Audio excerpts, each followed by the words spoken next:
بسم الله الرحمن الرحيم. الحمد لله رب العالمين، الصلاة والسلام على أشرف الأنبياء والمرسلين نبينا محمد وعلى آله وأصحابه أجمعين. أما بعد، السلام عليكم ورحمة الله وبركاته.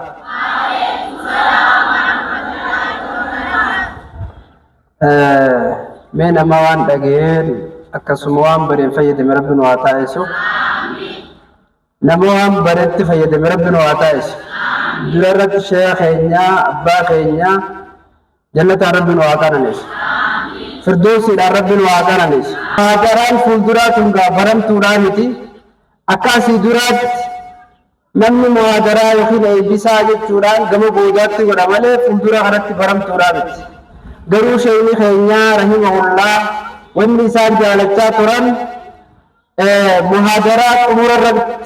قراتي دابو دابو دون تين كقراتي إيجل ودابودني جالتشو تري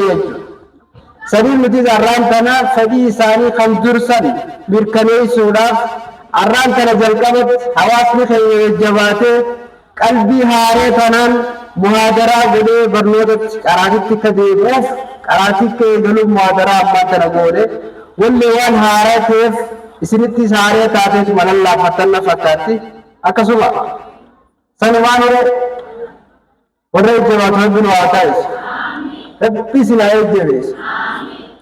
جزء دا شني لغا ورد فين تكا شني دكي فتافتني تون مو شني برنوتات برنوني شني دا في اومشا غوا يرون ايبسا يرون اموراتن اومشا سات جزء كون مو شني سات يرون امي شني بوخان نمي لافته جزء نمي اومشتو لافتو جزء لمن سلاوا وأومشتو وأدبو سادا بكما دايج سري خواص خيميا للافتو برباجس يرو خلق الجباني يرو قراتي أغنو دير نخلق والقباني أمير كينياس قالي قولي جلدين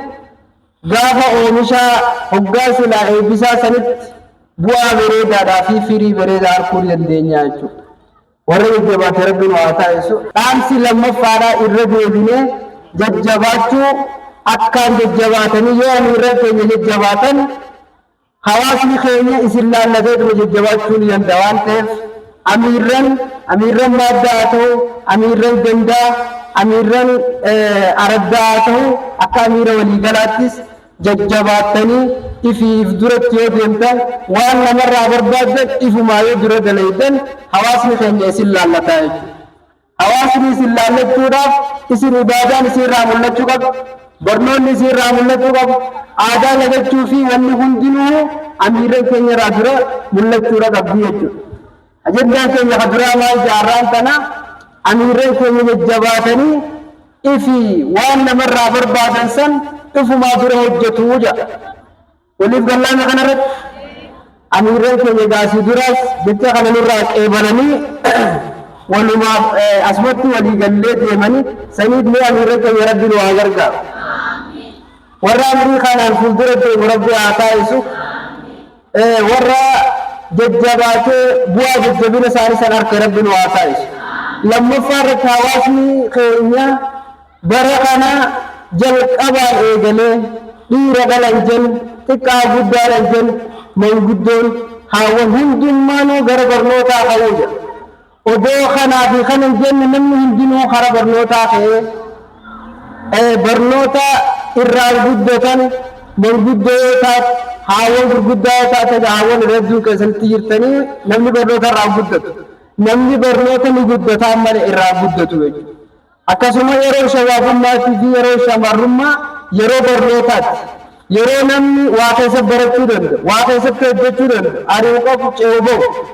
yeroo kana keessatti laafachuun nama fees shabaabban keenyaas waan adda addaatiin araadaa fi akkasuma hujii lakkisuudhaa fi akkasuma qamaatii fi waan adda addaatiin barnoota laaffisuun qaban jechuudha yeroo hundaafuu qoodanii waan isaa irra jiru dirqama isaa irra jiru ba'uu qabanii warra walumaanuu gahee rabbiin waa taasisu. akkasuma kan itti aanu wal kabajuu jaa hawaasni keenya dhugaadha wal kabajuun oduma jirtu ammoo haa inni tokko tokko ni jira yeroo takka takka akkamitti isiin amiira nuuf taati jaanii wal kabajuu dhabuun akkasuma warri wajjin qaru warra maaddaa keessatti wal kabajuu dhabuun ni jirti qaalii amiiraa godhuu dhabuun ni jirti akkanaa kun yoo hin fooyyeen yoo qaalii nama dura jiru yoo hin goone qaalii amiiraa yoo godhin waliin deemuun hin danda'amu jechuudha yoo waaman isaaf awwaachuu dhabuun hoggaa inni isin ajaje hojiirra oolchuu dhabuun kun hanqina fuuldura deemuu dhorkurraa saniif hawaasni keenya qaalii amiirran keessanii godhuudha qabdan qaalii nama isin dura jiruu godhuudha qabdan xiqqaan guddaa kabajuudha qaba guddaallee xiqqaaf raamata godhuu qaba saniif hawaasni keenya haawwan keenya keessaa jechuudha maguddoo fi akkasuma dhiirtiin inni jirti wal kabajuun qaalii walii godhuun waliin deemuun dirqama gubbaarraa nu dhufu namni qaalii amiiraa godhe qaalii ergamaa godhe jedha namni immoo qaalii amiiraa dide qaalii rasuulaa dide jedha namni qaalii rasuulaa dide qaalii rabbii dide jechuudha saniif qaalii amiiraa diduun qaalii rabbii diduudha waan ta'eef namni qaalii amiiraa dide ni dilaawaa jechuudha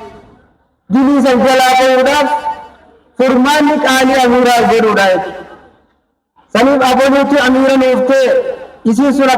akkamitti amiira nuuf taati takkanaatun akkamitti amiira taati hin jiina beekumsa qabdu hin jiina huccuu bareedduu qabdu hin jiina bifa bareedduu qabdu hin jiina maaliif isiidhaas dirqama rabbiitu irra kaa'e amiirummaan dirqama qaalii amiiraa godhuun dirqama gubbaarraa dhufee saniif haawwan keenya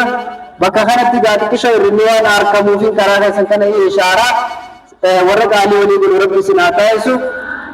ulii wal kabajuu fi qaalii walii godhu fuulduratti kam hin jijjiirru qaalii amiira keenyaa ni goonaan amiirri keenya akka fedhe haa ta'u fedhu dheeraa gabaabaa diimaa gurraacha furdaa qal'aa haa ta'u wallaalaa beekaa haa ta'u nama amiira qaalii namni qaalii amiiraa dide qaalii rabbi akka waan dideetti lakkaawamaa jechuudha akkasuma ammaas kan itti aanu aadaalee shari'aadhaan wal khilaaftu wanta keessatti kadala gamtu bakka hedduu irratti hima aadaaleen shari'aa wajjin wal khilaaf gandoota tokko keessatti akka dursanitti deebuu jirtii jaabeet oduun nu gayaa jirti aadaa dura dabar dhiiroo quraanaa bu'ee eeganaa sabachiise moo hadiisaa dhufee wanni kun lakki halaali jeenuuf karaa godhe maaliif haaraatti deebi'uu nu barbaachise quraanni eeganaa ta'e ni jira dur gaafa sheenni dhiisaa keessan hin dhiifne eege gaafa san dhiifne lammaffaatiin kun ni jijjiirama shaadamii tolkee qabrii keessaa ka'e lakkii wanni sun halaali nuun jeemu moo ergamaa biraan dhufee himemo moo quraanaa dhufee quraanaa bu'emo maaliif itti deebi'uun nu barbaachisa wanni sun eega haraam taate haraam eega lagatanii booda itti deebi'uun maali hawaasa keenya waan adda addaa dhagahamaa jira aadaa shari'aa wajjin wal khilaaf aadaa shari'aa raamaytu eega lakkisanii booda itti deebi'uun kara duraa dalaguun haraami eega immoo lakkisanii baranii booda itti deebi'uun irra haraami yoo hogguu duraa haraam qaba taate amma irra haraam taate maaliif namni beekuu fi kan beekne waliin qixxaawu diliin namaa wallaalaan dalageetii fi ta nama beekee dalageellee waliin qixxaawu hawaasni keenya ka'asii kun hangi laalan arkan kun waan shari'aan jirtu kan beekne hin jiru beekaat dalagan malee inaadummaa fi qotaadhaaf dalagan malee namni hin beekne jiru saniif kana yoo katti deebinu taan aadaa jechuun garii siidhaa ta nama kafarsiiftuu jira ta islaaminaadhaa nama baaftuu jira garii siidhaa immoo ta faasika nama gootuu jira garii siidhaa ta nama dileessituu jira saniif hawaasa keenya waan kanarraa fagaachuudha qabna eega lakkifnee itti deebi'uu qabnu dhiifne jennee akka ibiddatti deebi'uu yookiin immoo kubrummaa deebi'uu jibbinutti jibbuudha qabna jechuudha